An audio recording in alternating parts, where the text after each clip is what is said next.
Hello, ladies. Hello, Lady Bosses on Fire.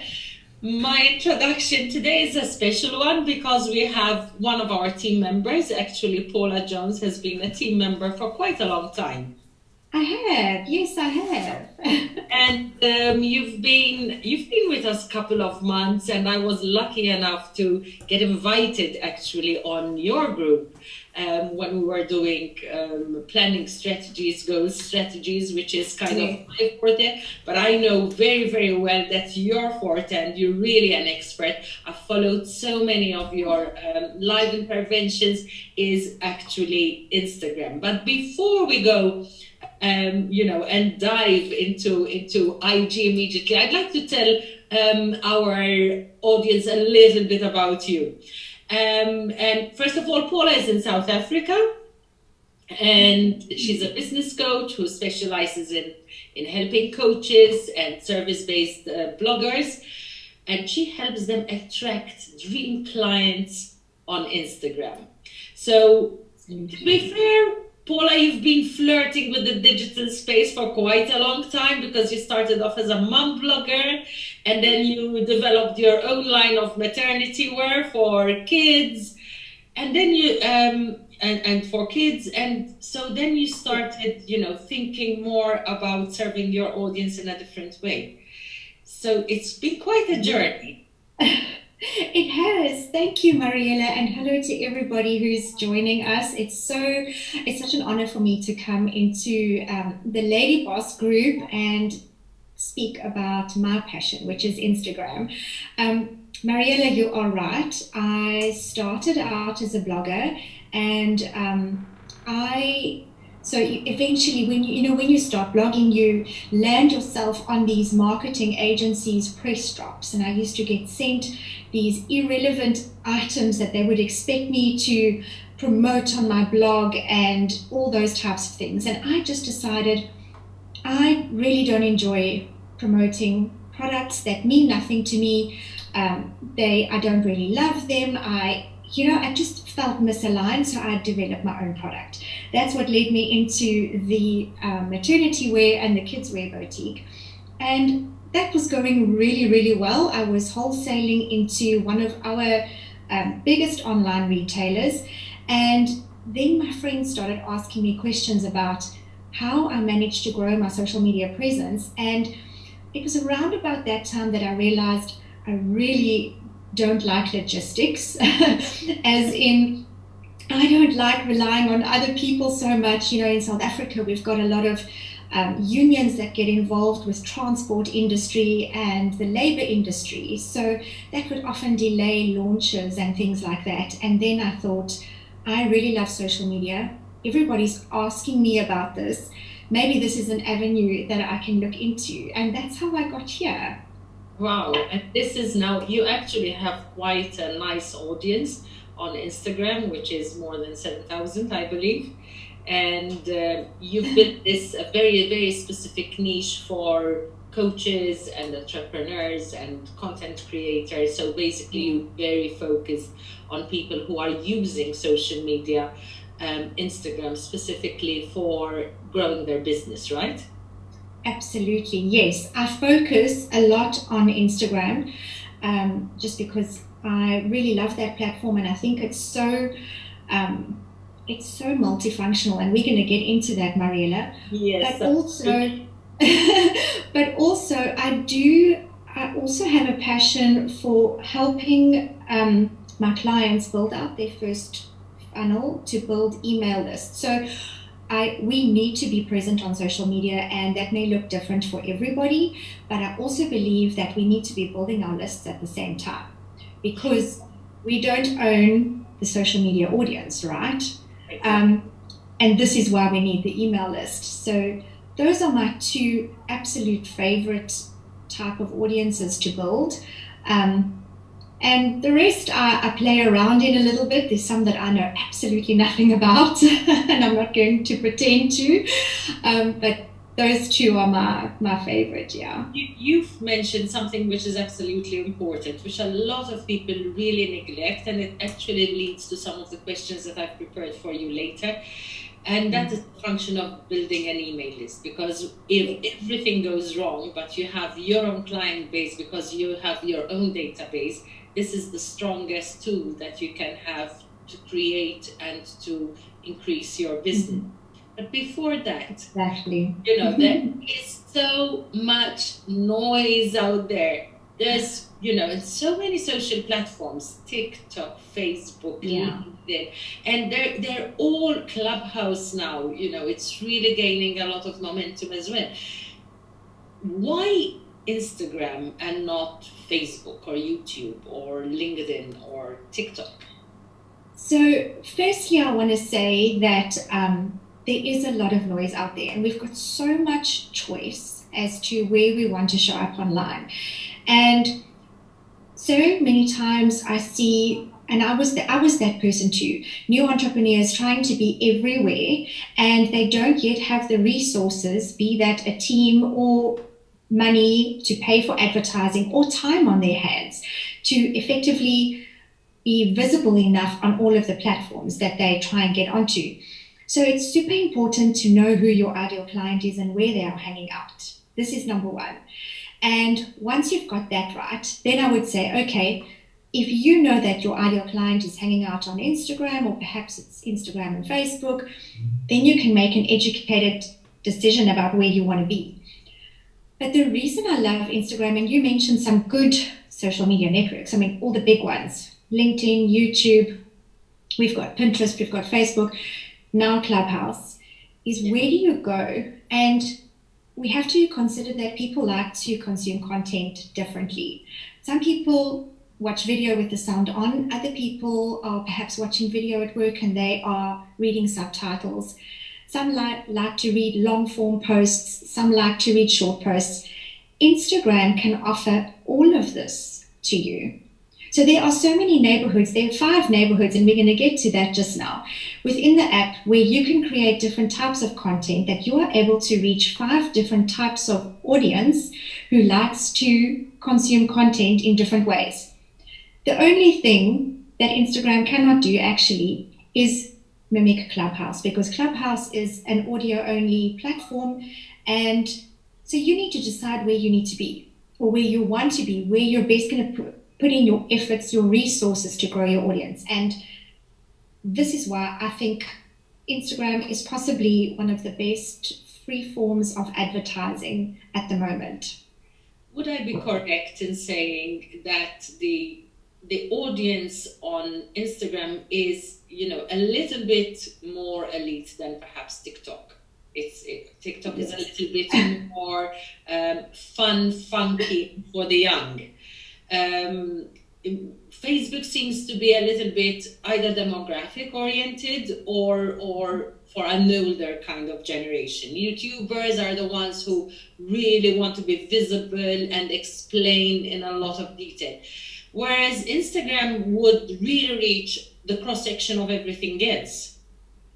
And Absolutely. You mentioned that there are 5 different ways, and this is exactly what I want to go into. How do you repurpose your content so that you hit all the 5 angles of Instagram? And we explain what the 5, angles of Instagram is, because I've watched you on another video and you explained it so simplistically, so powerfully, that it made everything look so, doable. Well, this is what I aim to do, because I'm a busy mom, and I actually have a day job as well. And so a lot of my clients resonate with me for that. And they just say that we feel overwhelmed. We've mentioned that it's so noisy online, and we feel we have to be everywhere at the same time, and it's just not possible, and it's not healthy. So picking out, finding the activities that are going to make the money for you in your business and sticking to those is where the secret is. And we're only going to know this by testing. So I'm going to quickly go into those 5 neighborhoods and how each of them can help you, and how you can better serve your audience and better reach your audience by using each of the neighborhoods.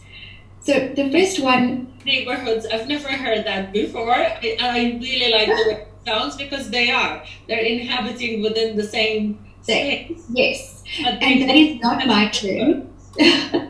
And that is not actually my term. It comes from one of the big Instagram marketers, Subi Zimmerman, and there is no easier way to explain these different areas of the app than using the term neighborhoods. So it just makes it so easy to understand.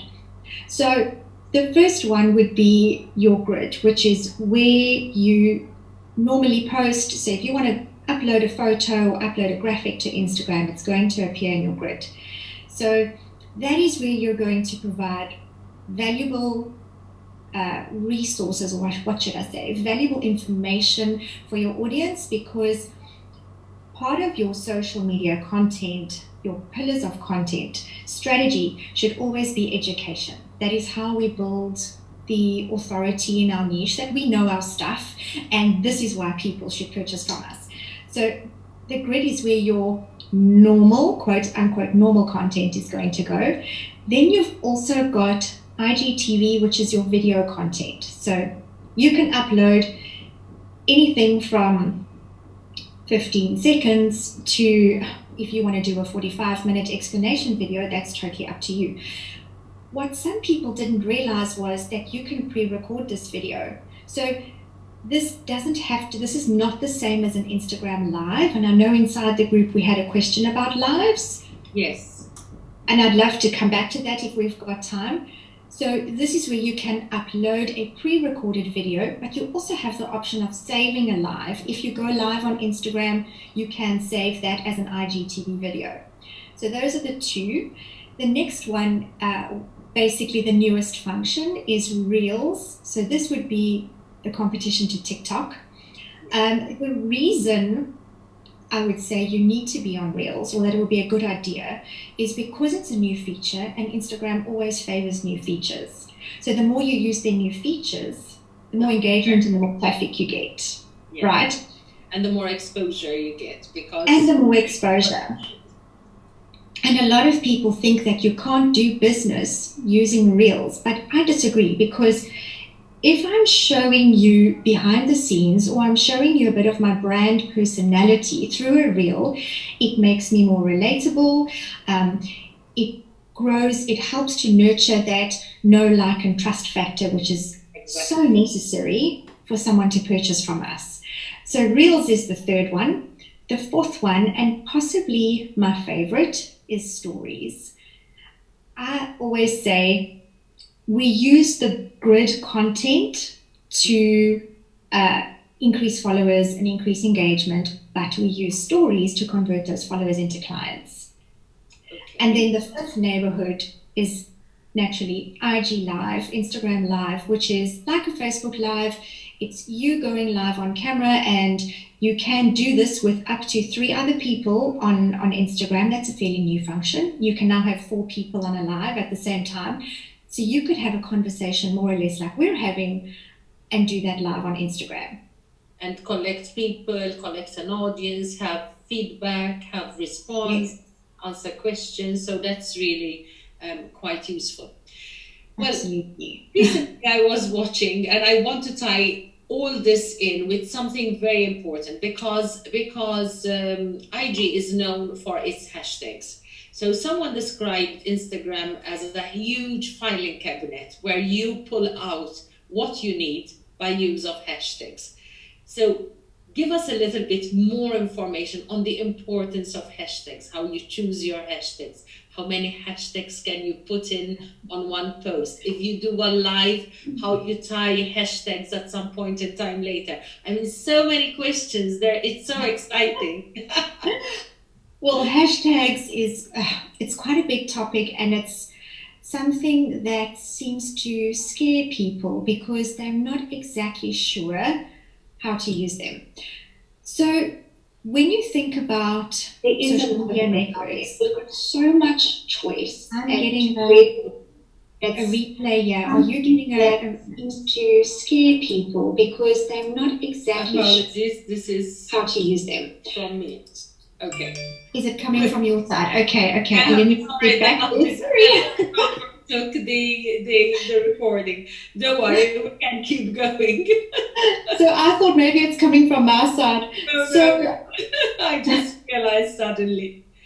no worries. I was hearing my own voice coming back to me, but so when it comes to hashtags, this is something, like I mentioned, that scares people off because they aren't exactly sure how to do it.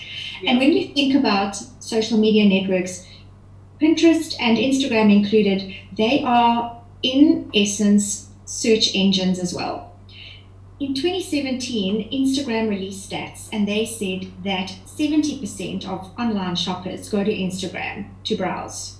So that is a really high number. And after everything that happened in 2020, I think that number is a lot bigger by now. So we have to know that those people are there. Our shoppers, our clients are there and they're looking for things. So we need to treat our content as searchable content. Instagram is coming out with SEO. It's not available in my country yet. Maybe one of you have got it, but it will be something that they'll roll out again. So how you approach hashtags is as follows. When you are posting content out onto Instagram and you want someone to be able to find you from that content, you have to get into the mind of your ideal client. What is he or she searching for? I've lost you now, Mariella. I can't hear you now. No, I'm hearing you perfectly. Okay, then you're back. Yeah. No, that wasn't the problem. No, I'm just listening so intently that I'm silent for a change. Makes really a change. So we need to think about what are the terms that they would be searching for. But this is where the magic comes in. If you were, for example, a fitness coach, let's say, and your ideal clients would be searching for fitness coach, if you had to look up hashtag fitness coach, you would find millions, probably high hundreds of thousands. I know hashtag fitness is over 400 million. 400 million posts using hashtag fitness. So can you imagine when you're just starting out in business that using that hashtag, you are going to be lost in a sea of other posts and much bigger accounts and much more popular accounts when you're just starting out. So you don't want to stuff your content full of large category hashtags. You want the hashtags to be smaller. So if you were saying, if your ideal client wanted a fitness coach, the nice thing about Instagram is if you go to the search function and you type in hashtag fitness coach and you select the tags menu that you only want to see hashtags, Instagram will actually suggest other hashtags that are similar to that with smaller categories. So when you're doing your research, perhaps you could use hashtag fitness coach for women, or hashtag fitness coach for men, hashtag fitness coach for postpartum or pregnancy. Really think about, well, how can I be found in this sea? We spoke about this busyness of the online world. How can I be found? And that's where the hashtag research comes into play. So you would agree that it's better to go for the low-hanging fruit kind of thing. Yes. So yes. You try to select hashtags where you niche down, basically. You have to be a little bit more specific about what you're doing, especially if you're just starting out and just starting a business. You have to specifically think, which kind of audience specifically am I trying to attract? Because you can't serve too many gods. You just have to. No. And the more specific you are when you're doing this hashtag research, the better it's going to be for you.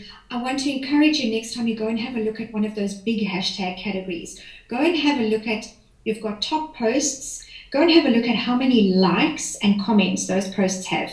It's very difficult for us newbies to compete with content like that. So you want to show up in the most recent posts.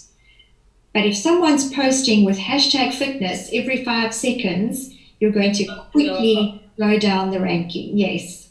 how many hashtags would you normally, I think Instagram allows around 30, but how Yes. many would you recommend that you use? And would you kind of jumble them up with different posts, or would you use a format and use the same hashtags? What advice would you give on hashtag use? So there are two schools of thought on the number of hashtags that you should be putting in your posts.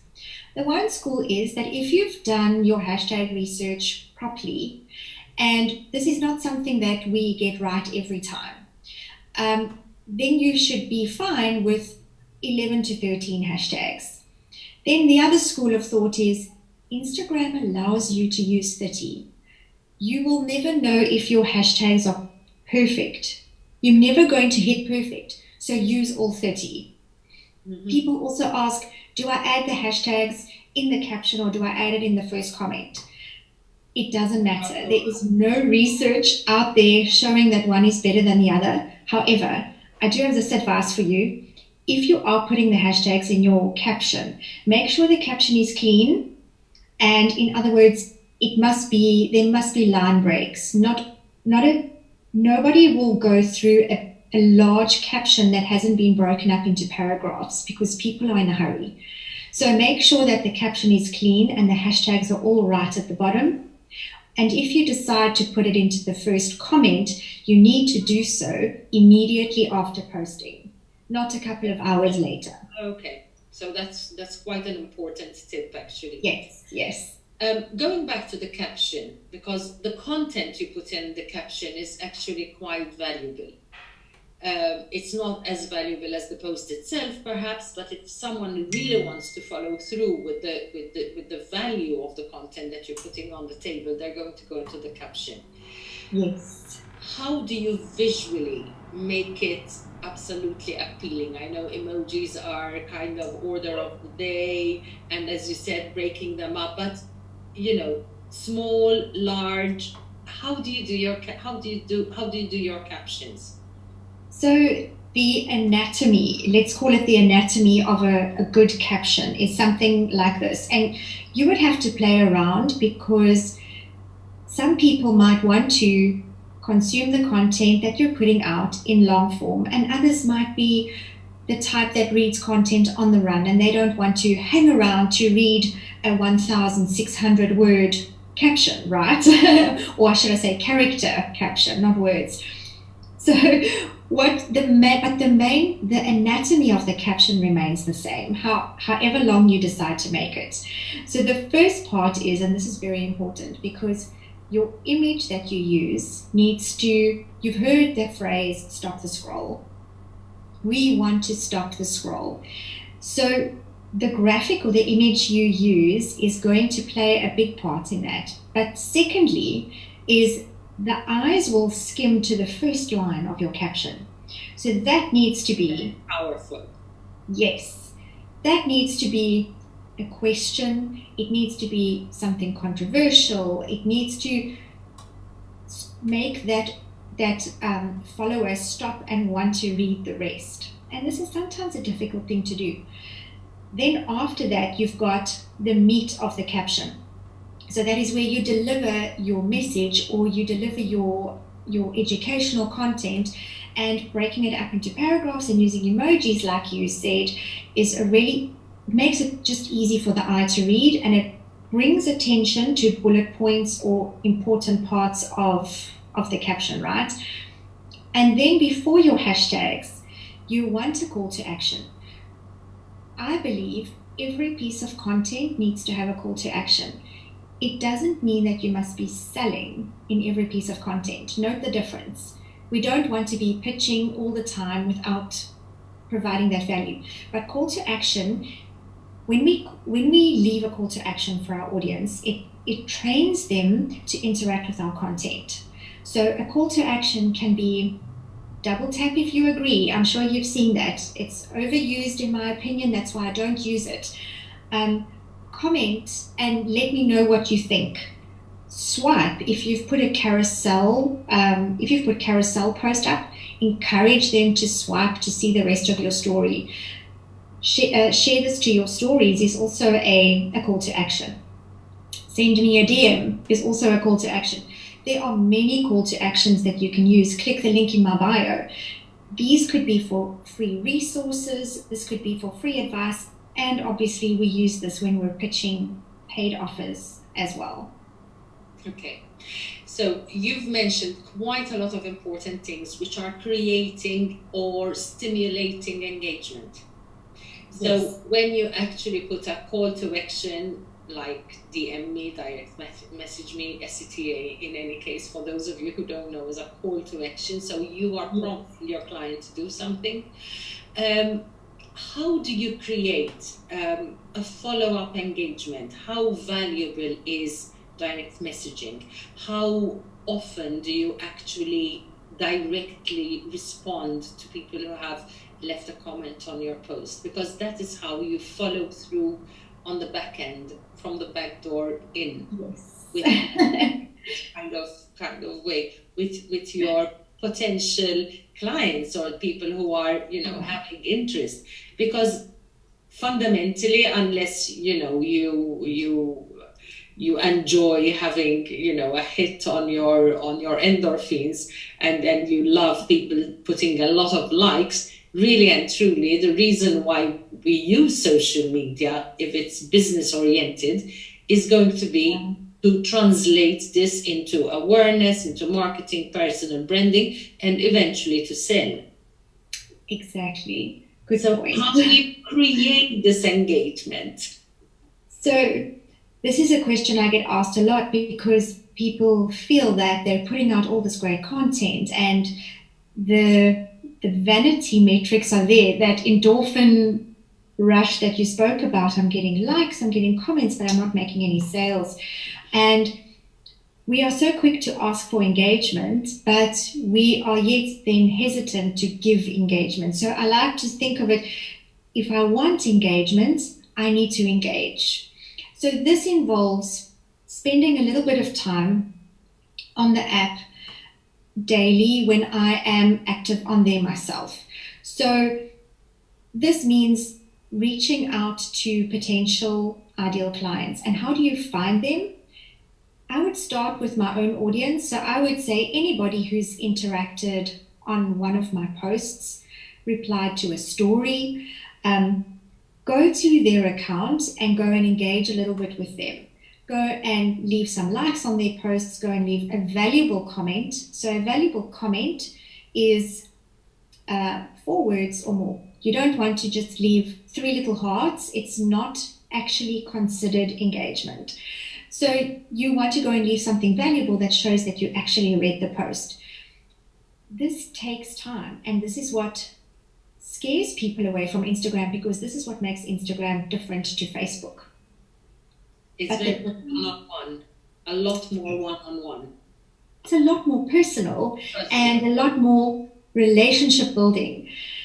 And this scares people, but it doesn't have to take up your whole day. I recommend setting a timer for 20 minutes or 30 minutes, whatever you can spare. Go in and intentionally just go and engage. Don't go down the rabbit hole. Don't go. It happens to all of us. And we lose the wood for the trees, because then you start seeing other posts. You're thinking, oh, this makes so much sense.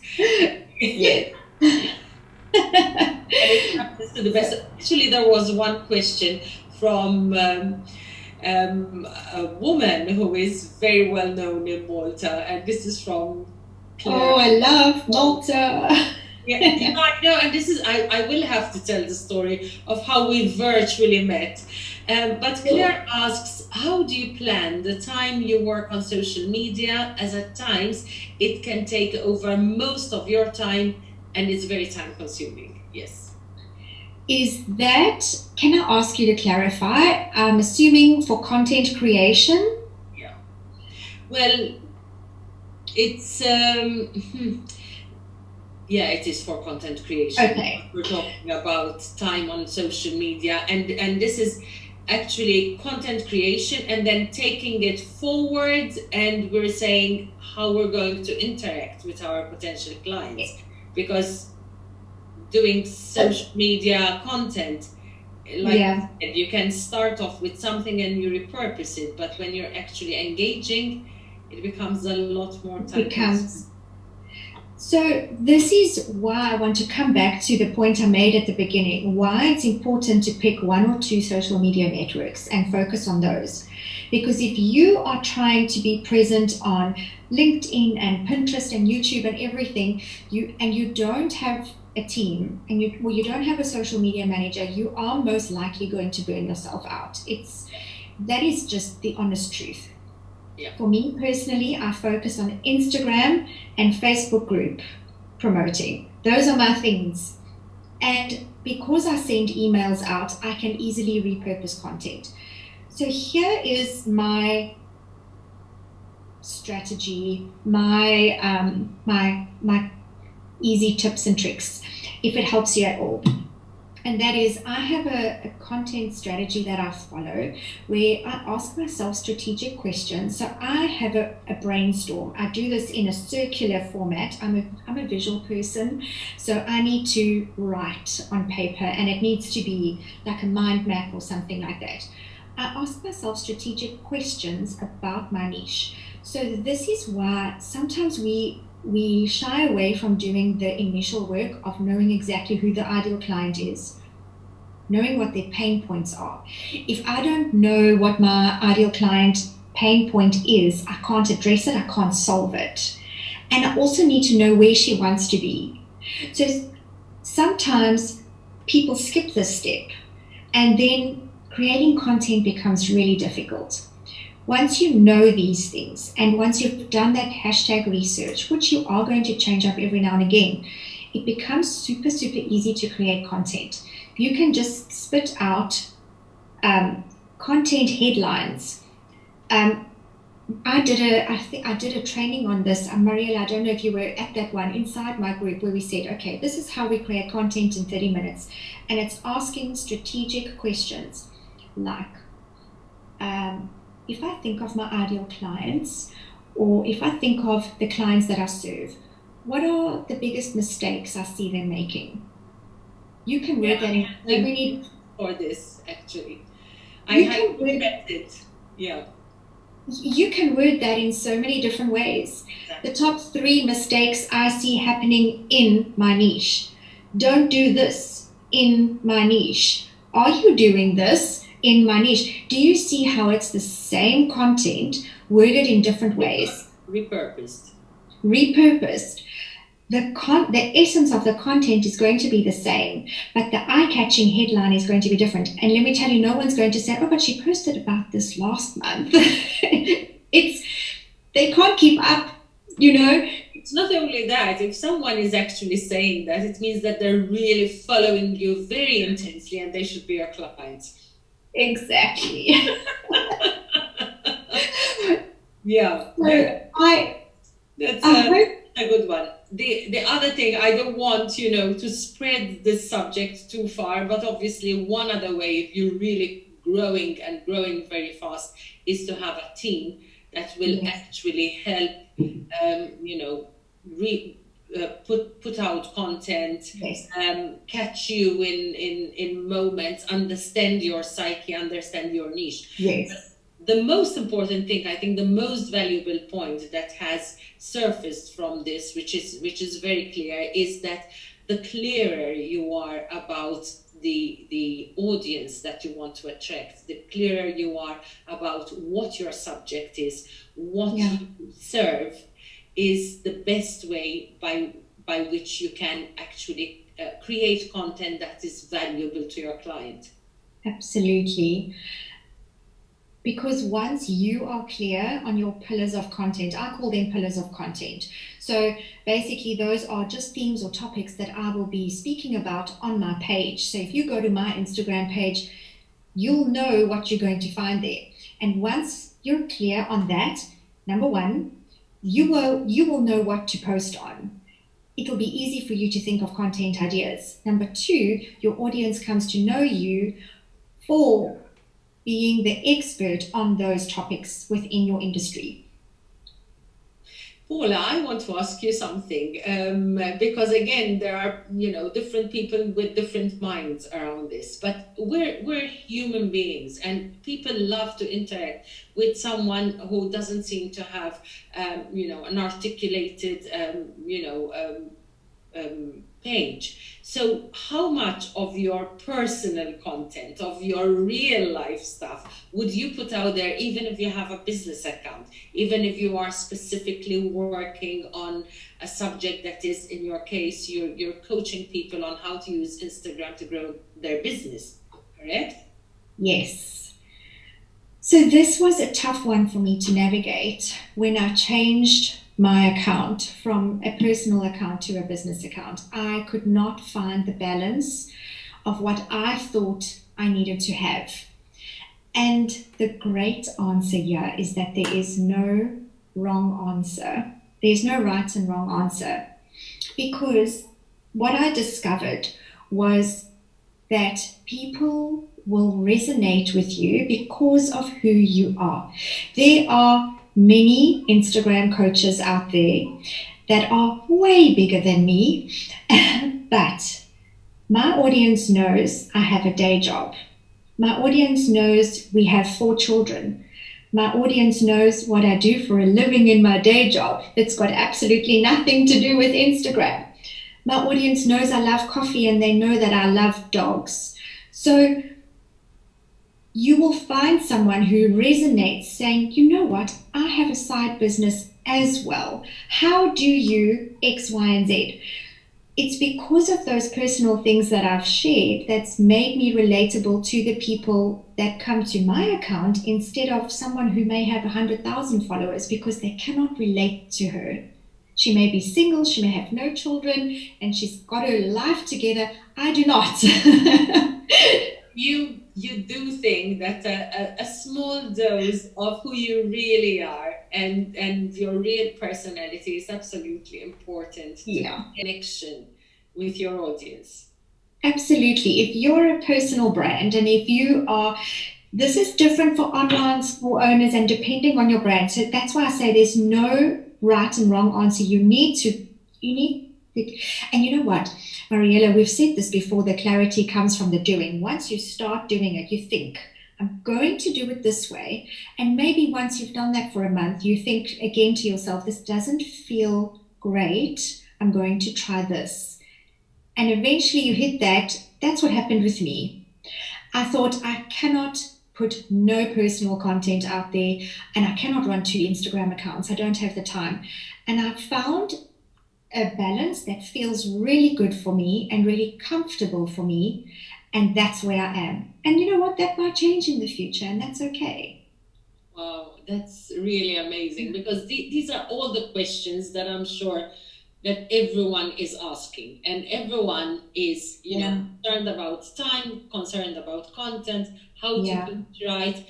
What has changed, in my opinion, with Instagram, especially since COVID, since the pandemic, whereas previously, I think Instagram was a little bit, you had to look perfect because it's more visual based and it's more photos. And it was kind of a little bit dedicated to influencers and people who are out there and being looked upon. Whereas this pandemic has completely changed the psychology behind Instagram, and instead it's become more of a reality show. So as you're saying, if you are a mother with 4 children, with a day job, and still managing to have a side hustle and a business around coaching, this really means that it can be done. It can be done. It can. And I love actually what COVID did to social media platforms like Instagram, because I actually posted someone that I follow, but it's quite a big account. I can't remember whose it was, made an IGTV about this, and I posted it to my story yesterday because it was about exactly that, about this pressure to be perfect. And I see it in my daughters, the type of content that they put out, and then the disappointment when the engagement or the interaction is not there, and it's not healthy. But it's a culture that's always been around, and that's why since the beginning of Instagram, because like you say, it started out with, it's very visual platform, and it started out with the influencers and the beauty and the makeup industry really exploding on Instagram. So I really love the changes in the culture. I love it because I think we need more realness, and people started being more real during the pandemic. Yeah. Well, that's how I found it. And that's what makes us relatable. So putting your vulnerabilities online when it's almost right to do so, I want to say, because if you've got a personal brand, it is about you, and it's about how you help people and what your services are. So sharing your vulnerabilities just makes your ideal client even more attracted to you because they can relate to you. That's what I love. Through the same process, through the same problems. Yes.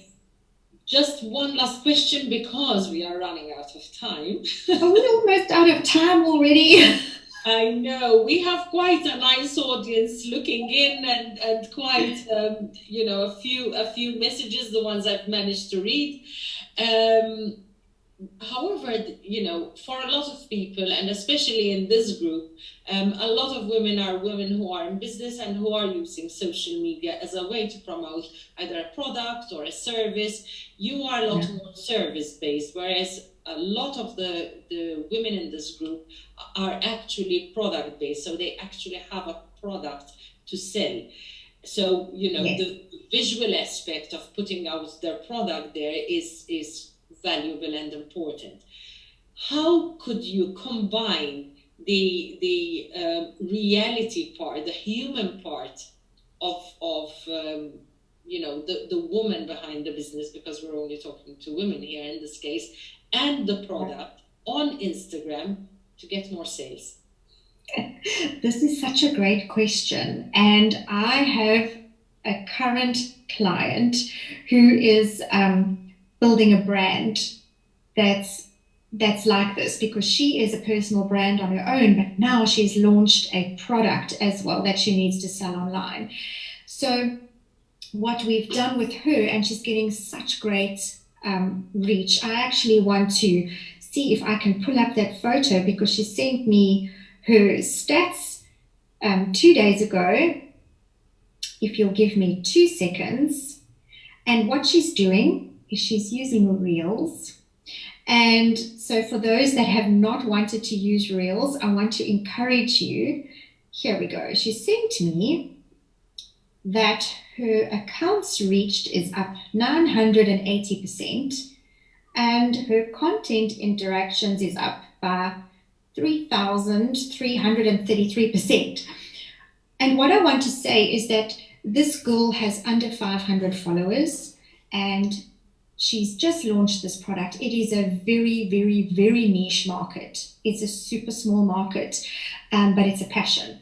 So she brings that passion across into Reels. So how you can show the other side of your business, or the person behind the brand, is you could use Reels and stories to showcase how you make your product. If you don't make it, how you receive it, where you get it from. Can you showcase the supplier?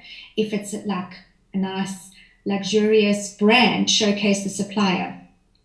Show how you package your orders when they go out.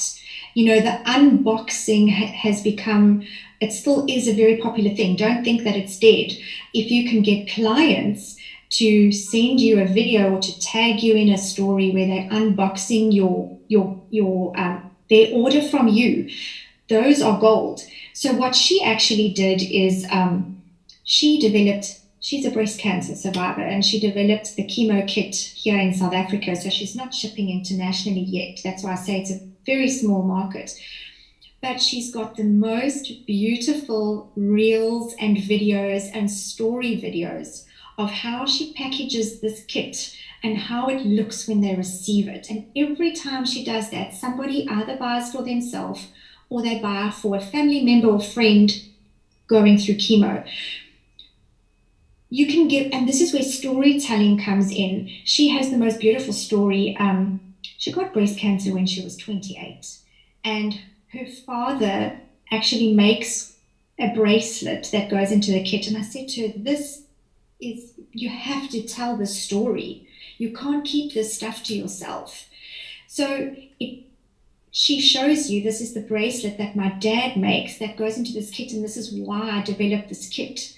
And that is attraction marketing, I think, at its best. It's not saying, here, buy my product, because her market is so niche, but there's a story behind her brand. So if you can bring your story in, why did you start your business?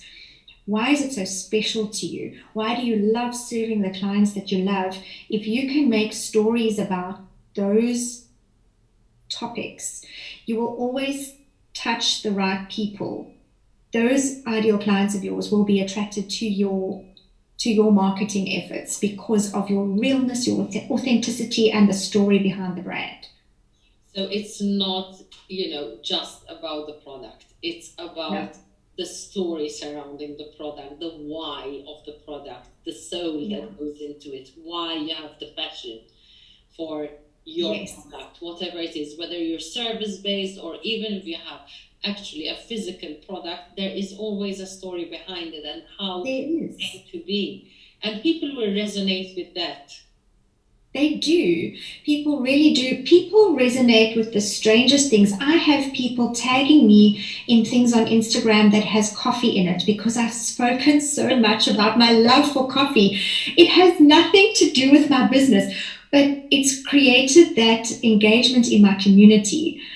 So talk about what makes you you, and talk about what makes your brand special and different from other brands. And people, but you need to repeat this stuff. Oftentimes we don't want to do this. We think that we're in people's faces. But if you think about how much content people are consuming, for you to be in that person's face that you're annoying, you would have to put out a heck of a lot of content. That's very true. And actually, if you become synonymous, in your case, with coffee, people are going to start thinking, Paula Coffee, here they go. They're going to come together. Just one last question, and then we'll close on this. Before I ask the last question is what we will close with.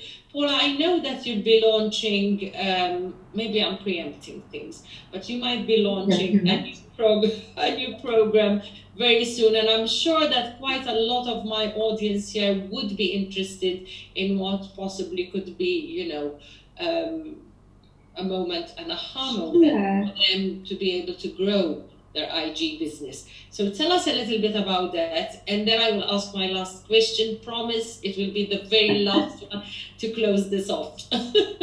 So you are really getting VIP treatment here, because the only people that know about this is my Facebook group. I have not even told my email list yet. So you are high up on the VIP list. So I have, because of the type of audience that I serve, and like a lot of the questions raised today, I want to do business on Instagram, but I don't want to spend all day doing it. I am running a masterclass at the end of the month. Actually, I start on the 27th of April. It's 3 days. It's a free masterclass. And the subject of the masterclass is how to attract your dream clients on Instagram in 2 hours a day. Some might think 2 hours is enough. It is too much. But if I spend 2 hours in my side business. Obviously, I can spend more if I'm doing lead generation follow-ups and things like that. But a lot of people, 2 hours is really doable. If you consider the time it takes you to create content and the time it takes you to engage, knowing that you can do that in 2 hours a day, I think that's totally doable, whether it's a main business or whether it's a side business. So I've specifically aimed this masterclass at ladies like us who have other things going on in life and who want to know, how can I get the best out of Instagram so that I can run a sustainable business? and bring money into my business so that I can achieve my goals. That's so that is amazing. I can put the link. There is a link for it. That's what I was going to ask you. I would really appreciate if you either gave me the link so I would post it on a post on its own, or else by the end of this you can go through all the comments and reply to people and post. That's maybe a good idea. Yeah.